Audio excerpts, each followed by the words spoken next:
Umabot sa 80 ang bilang ng nasugatan sa riot sa pasilidad ng Bureau of Jail Management and Penology o BJMP sa San Mateo, Rizal. Ayon kay Jail Superintendent J. Rex Bustinera, tagapagsalita ng BJMP, nasa 60 bilanggo ang sugatan habang 20 miyembro ng BJMP ang nagtamo ng minor injuries matapos maganap ang noise barrage na nauwi sa kaguluhan noong Biyernes ng gabi.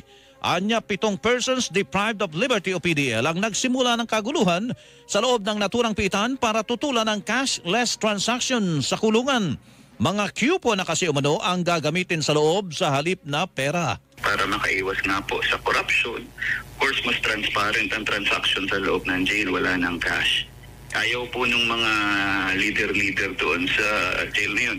Ang tinig ni Jail Superintendent J. Rex Bustinera, tagapagsalita ng BJMP, tumagal hanggang alas 3 sa madaling araw ng Sabado ang negosasyon dahil sa kaguluhan.